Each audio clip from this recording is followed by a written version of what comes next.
Hi there, and welcome to CinemaNerdz, the podcast. My name is Mike Tyrkus, and I am the editor-in-chief of CinemaNerdz.com, your destination for everything movies. At CinemaNerdz, we have coverage of movie news, trailers, reviews, as well as the occasional interview. Every week on this podcast, we will be offering our views on the latest film releases, such as our topic today.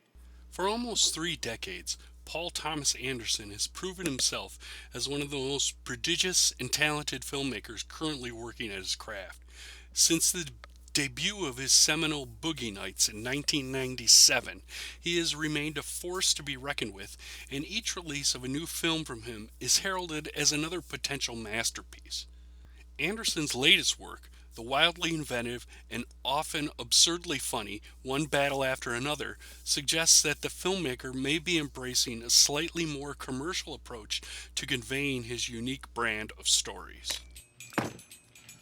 What I'm doing here is I'm creating a closed circuit.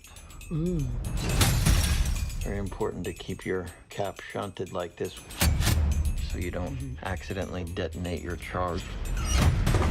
Don't stop. I want you to create a show. This is an announcement, a revolution. The message is clear. I'll be seeing you very soon. Not if I see you first. In the film, Leonardo DiCaprio stars as Bob, a former revolutionary who now exists in a semi-euphoric state of blissful paranoia, courtesy of his constant consumption of narcotics. Since the disappearance of his fellow revolutionary wife, Perfidia, who's played by Tiana Taylor, he has been raising their daughter, Willa, played by Chase Infinity, on his own. Now, when an old nemesis appears in the form of racist Colonel Stephen J. Lockjaw, who's played by Sean Penn, who, when he is asked to join a coveted secret cabal of high society racists, begins an odyssey to search for young Willa, who he is worried could be the result of his biracial dalliance with Perfidia, thereby ruining his chances of joining the previously mentioned secret society.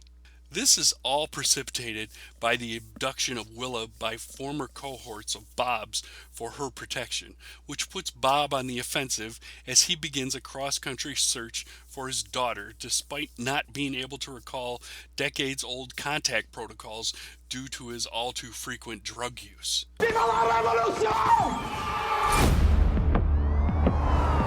For bringing justice to the vigilante group known as the French 75, we are here to award Stephen Lockjaw with the Medal of Honor. You have to understand, Willa.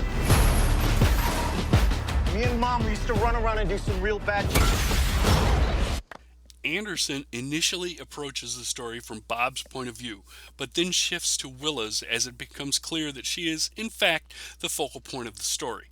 What is surprising is how the entire endeavor remains relatively straightforward. The script, written by Anderson, adapts Thomas Pynchon's novel Vineland. In the process, this appropriation manages to enliven the story in the way Anderson has done so many times before in films like 2017's Phantom Thread and 2014's Inherent Vice. As Bob, DiCaprio portrays him almost as if Jeff Bridges' dude from 1998's The Big Lebowski has been trained as a deadly CIA operative before discovering marijuana and bowling. Of course, due to his drug use, his skills have diminished and his ability to work covertly is all but non-existent. Still, he comes across as a deeply devoted father, trying to do right by his daughter despite his shortcomings. Chaz Infinity works as Willa, however, signals a new talent on the horizon as she effortlessly carries the film from the first hour onward. Chase Infinity's work as Willa, however, signals a new talent on the horizon as she effortlessly carries the film from the first hour onward. They got her. Now they're coming after us. sorry. I didn't ask for this. That's just how the cards were rolled out for me. It's not cards. You don't roll cards. It's dice. Dad, what is wrong with you? You're right. Let's go. I got a tunnel. Oh, what's going on? I need a weapon, man. All you got is goddamn nunchucks here. You know where I can get a gun?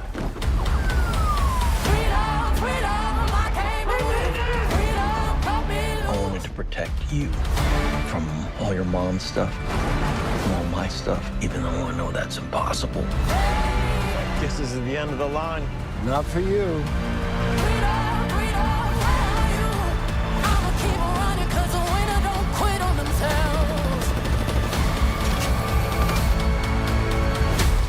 Whoa, who's this?